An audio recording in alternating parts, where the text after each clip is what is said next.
آپ نے لڑائی کے لیے اینٹ رکھ دی پہلے. تمہاری خواہشات کی وجہ سے, اس نے کہا خواہشوں کی وجہ سے لڑائیاں جنم لیتی ہیں. تو آپ اور میں دیکھیں ہم کون سی خواہش کرتے ہیں. بیوی سے لڑائی ہوتی, تو گرم روٹی کیوں نہیں دیتی؟ خواہش ہے روٹی اگر ہاٹ پاٹ کے اندر پڑی ہو اور آپ اس کو بھی کھا لیں تو ہے تو وہ روٹی. کہتا توے تو لت دی پھڑا.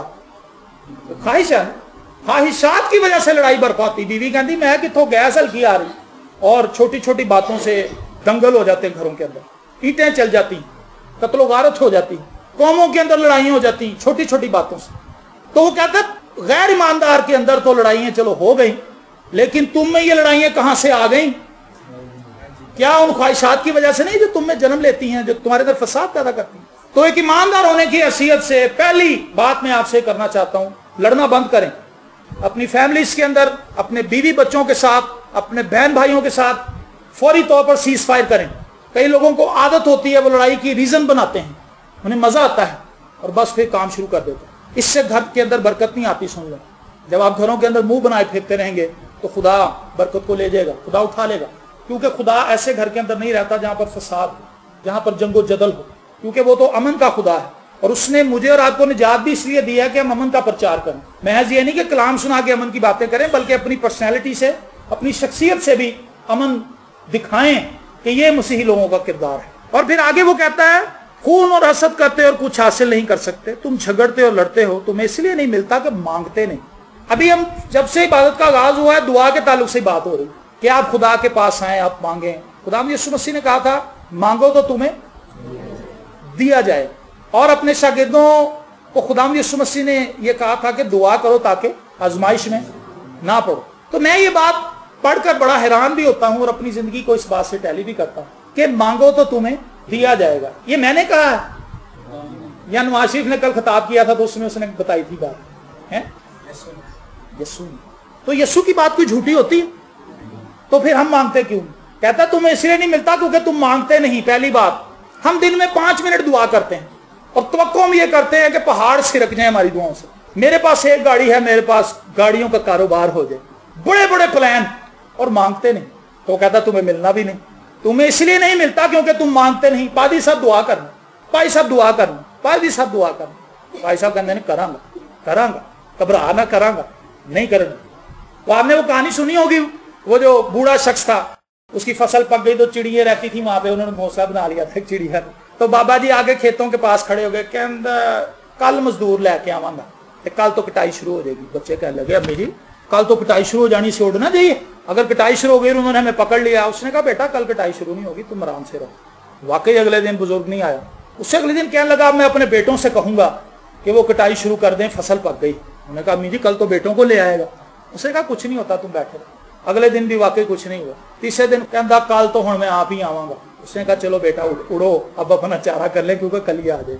آپ جب مانگنا شروع کر دیں گے تبدیلی اس وقت ہی آ جائے گی. لکھا اے عزیز مرد جس دن تو نے دل لگایا اسی دن تیری دعا سنی گی. آمین. تو میں اور آپ جس دن دل لگا لیں گے, خود یہ چھوڑ دیں کہ پادری صاحب آپ کے لیے دعا کر رہے ہیں, یہ چھوڑ دیں کلیسیا آپ کے لیے دعا کری, یہ سپورٹیو چیزیں ہیں, لیکن اپنے محاذ پر آپ نے خود کھڑا ہونا ہے اور آپ کے ساتھ یسوع کھڑا ہوگا. تو فکر کس بات کی, مانگتے کیوں نہیں؟ آج مسائل ہے لوگوں کے, وہ کہتے ہیں جی ہمیں نہیں ملتا. اگر مسائل ہمارے ایکسٹرا آرڈنری خطرناک ہیں تو دعا کا لیول بھی تو اتنا ہی ہونا چاہیے. اخراجات بہت زیادہ ہیں تو دعا بھی تو زیادہ ہونی چاہیے. مسائل زیادہ ہے تو دعا بھی تو زیادہ ہو. جتنے زیادہ مسائل دعا اتنی دعا ہے ہی نہیں. غیب 5 منٹ بھی میں نے بتا دیا, یہ بھی نہیں کرتے, بس پریشان حال پھرتے رہتے ہیں ہکے بکے. جہاں کوئی مل جائے کہندا بھائی جان, کہندا کچھ نہ پوچھ, دوائی لین جا رہے ہیں بلڈ پریشر کی, ہائی ہو جائے, چپ کر لیں, انجلا دا نس پھٹ جائے. خدا کے زور جھکیں, اس سے کہیں خدا مجھے آزاد کر, مجھے سکون دے. پولوس رسول سے زیادہ میں اور آپ پریشان ہو سکتے ہیں. ایک شخص جو ایک جہاز کے اندر ہو, بحری جہاز کے اندر, 2 ہفتوں سے انہوں نے روشنی نہ دیکھی ہو, اور طوفان اس قدر زیادہ ہو کہ جہاز کو ہی توڑ کے رکھ دے, اور جہاز کے سارے مسافر افراتفری کا شکار ہوں. کوئی گندم پھینک رہا, کوئی اوزار پھینک رہا کہ جہاز ہلکا ہوگا تو ڈوبے گا نہیں. انہوں نے جہاز کی ساری قیمتی چیزیں اور بھاری چیزیں پھینک دی. سارے پریشانی کے عالم میں مبتلا تھے, لیکن پولوس رسول پرسکون بیٹھا تھا. وجہ کیا تھی؟ دعا کرنے والا بندہ. اس نے کہا بھائی تو بھی کچھ کر. اس نے کہا یار میرے پاس میسج ہے, سنو. خدا کے فرشتے نے مجھے بتایا ہے کہ جب تک میں اس جہاز پر ہوں نہ تو میں مروں گا نہ ہی تم میں سے کوئی مرے گا. دعا کرنے والے شخص کے پاس میسج ہوتا ہے, وہ کہتا ہے میں دعا کر رہا ہوں, خدا نے میری دعا سن لی, خدا معجزہ کرے. تو جس نے دعا ہی نہیں کرنی اس کے پاس میسج بھی کوئی نہیں, جس نے کلام نہیں پڑھنا اس کے پاس میسج بھی کوئی نہیں. تمہیں نہیں ملتا اس لیے کیونکہ تم مانگتے نہیں. اور پھر دوسری بات جو اس نے بتائی ہے وہ اس سے بھی زیادہ خطرناک. پہلے ہی ہم سٹیپ نہیں چڑھے تو اگر چڑھ بھی جائیں تو اگلا سٹیپ اس سے خطرناک ہے. وہ کہتا ہے تمہیں اس لیے نہیں ملتا کیونکہ بری نیت سے مانگ. نیت کی جو پہلی میں نے بات آپ کو بتائی تھی, نیت خراب ہو تو آپ اچھا کام بھی کر رہے ہو تو نہیں ہوتا. نیت کی بڑی بات, ہماری نیت بری ہے, ہم بری خواہشات کے تابع ہو گئے خدا سے مانگ, ہم عیش و عشرت کے دل دادا ہیں. جب بھی آپ خدا سے پیسے مانگتے ہیں, کبھی لوگوں نے, میں اپنی بھی بات کرتا ہوں بیچ میں, لاکھوں کروڑوں لوگوں میں سے شاید ایک دو بندہ ایسا ہوگا جو یہ کہے گا خداوند تو مجھے پیسے دے, میں خدمت کے لیے یہ کروں گا.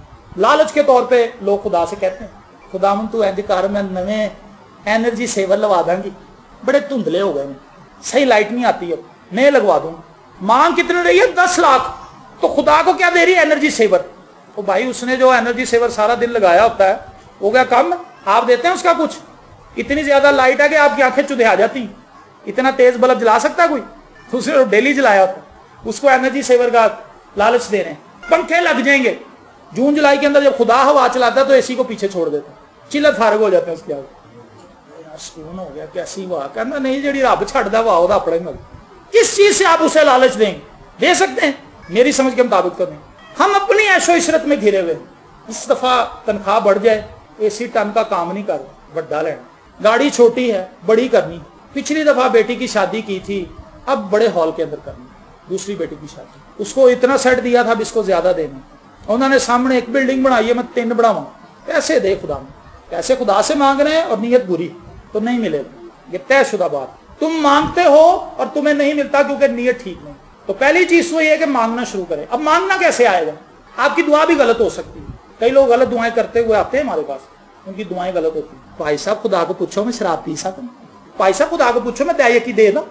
ایک بھائی نے بپتسمہ لیا, تو بپتسمہ لینے کے بعد جب ہم باہر نکل رہے تھے, کہنا بھائی صاحب ذرا ایک بات تو بتائیں. اس کی بیوی کہتی بھائی ذرا بات سنیں, آپ سے کچھ بات کرنا چاہتا ہوں. بھائی نے کہا چلو شاید کوئی گواہی دے. کہنا جی میں پوچھنا سی کہ شراب تے میں چھڑ دے, بیئر پی لاں گا. کلام نہ پڑھنے کی وجہ سے ہماری سوچ غلط ہے. اس کو جتنا زیادہ پڑھیں گے آپ کی دعا کلیئر ہوتی جائے گی.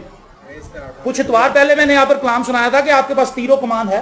کمان جو ہے وہ خدا کا کلام ہے. اگر آپ تیر کو ہاتھ سے پھینکیں گے تو وہ تھوڑی دوری جا کے گر جائے گا, لیکن اگر کمان کے اندر رکھ کے پھینکیں گے تو بہت آگے جائے گا, ٹارگٹ پہ جا کے لگے.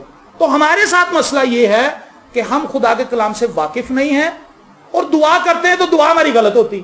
خدا تو میری کام کر دے, میں دیکھا لے آؤں. ایک زردے ایک بریانی. اپنی سوچ سے ہم نے چیزیں بنا لی ہیں. ہم سمجھتے ہیں کہ خدا ہمارے ڈائی کے اندر فٹ ہو جائے. خدا نہیں ہوگا, مجھے اور آپ کو ہونا پڑے گا. خدا اتنا بڑا ہے کہ ہمارے پاس اتنی ڈائی نہیں. سمجھ رہے ہیں آپ, ہمارے پاس اتنی بڑی ڈائی نہیں کہ خدا اس میں فکس ہو جائے. خدا کے پاس ایسی ڈائی ہیں کہ ہم سب بھی اس میں فکس ہو جائیں, اور وہ خدا کا کلام. سو جو شخص کلام نہیں پڑھتا اس کی دعائیں بھی زیادہ تر غلط ہوتی. بلی گرام سے کسی نے پوچھا تھا کہ جی ہم کیا کریں کامیاب ہونے کے لیے. اس نے کہا یار کلام پڑھو. کہتا جی دوسری بات. اس نے کہا پھر کلام ہی پڑھو, کلام پڑھو, کلام پڑھو, کلام ہی پڑھو. اس نے کہا سر جی تو پھر آگے کی کرنا ہے؟ انہوں نے کہا پھر کلام پڑھ. اس نے کہا کلام پڑھ, جتنا زیادہ تو کلام پڑھے گا تجھے حکمت اور دانائی مل جائے گی. تیتس کے خط کے اندر لکھا ہے ان لوگوں کو جا کے تعلیم دے تاکہ ان کا ایمان درست ہو جائے. شاگرد کہنے لگے خداوند اگر تو کہے تو مسمان سے آگ منگا کے جلا دیں. انہوں نے بات ہی نہیں سنی ہماری. یسوع سے نے کہا تمہیں پتہ نہیں تم کس روح کے ہو. ایمان ان کا اپنی طرف سے ٹھیک تھا لیکن منفی ایمان, لوگوں کو جلانا چاہتے تھے. جو کلام مان لے ٹھیک ہے, جب نہ مانے انہوں آگ لا دو. یہ ان کا ایمان تھا رسولوں کا. کہنے لگے خداوند ہم نے جا کے تھے پریچنگ کی تھی, سنتے نہیں پئے, کی کریے پھر چک دی کام, منگائیے آگ. یسوع نے کہا ٹھہر جاؤ, تمہیں پتہ نہیں تم کس روح کے ہو. ابن آدم لوگوں کو ہلاک کرنے کے لیے آیا, بچانے کے لیے آیا. کئی دفعہ ہم غلط باتوں کے لیے ایمان رکھ بیٹھتے ہیں جو کلام کے مطابق نہیں ہوتا. خدا اس کا جواب نہیں دیتا. تجربے سے معلوم کرتے رہو کہ خدا کی کیا مرضی ہے. کیسے تجربہ کریں گے؟ کلام کو پڑھیں. کیا جو کچھ میں نے اپنے ذہن میں بٹھا لیا ہے, کیا جس بات کے لیے میں دعا کر رہی ہوں یا کر رہا ہوں, کیا خدا اس بات کی سپورٹ کرتا ہے؟ اگر تو کرتا ہے تو پھر آپ اچھی جگہ پہ ہیں, خدا آپ کی بات سنے گا. پھر دعا کریں دلیری سے.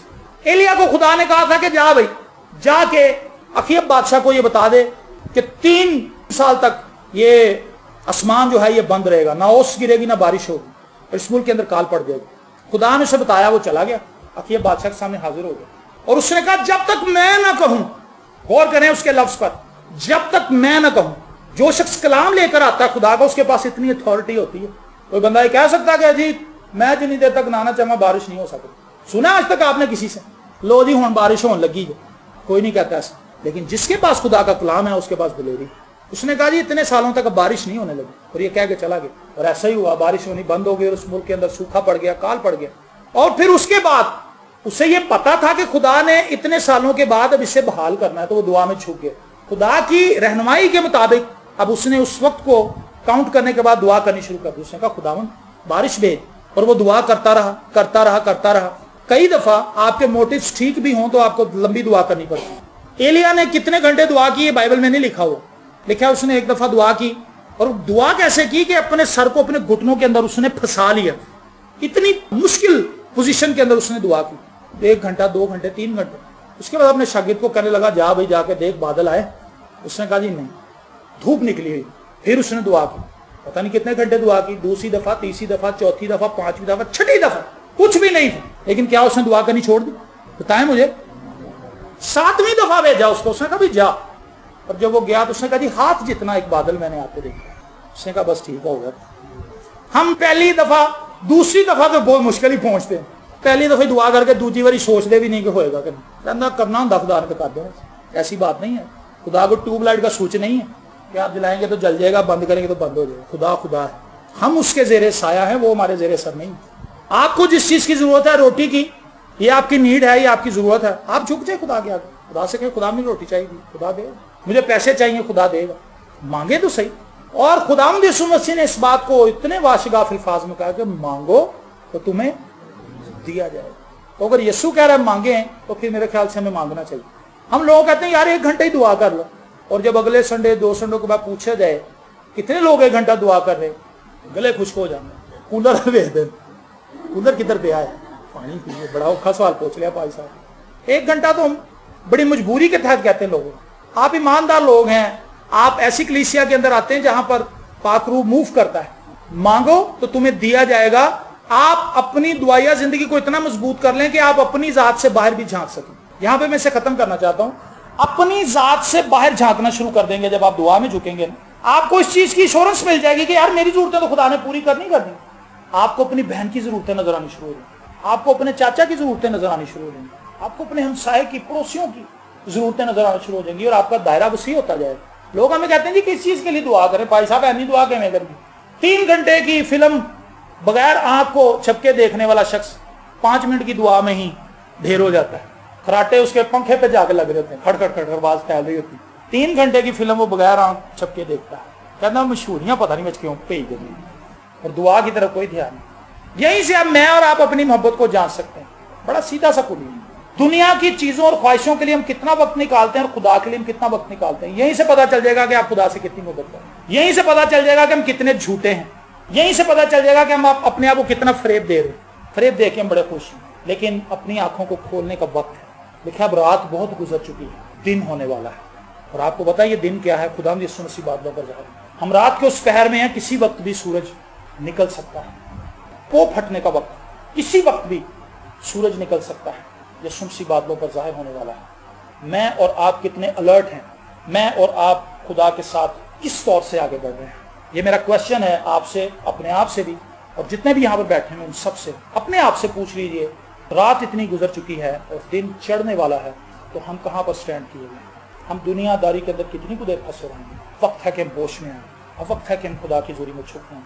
اب وقت ہے کہ ہم توبہ کر لیں.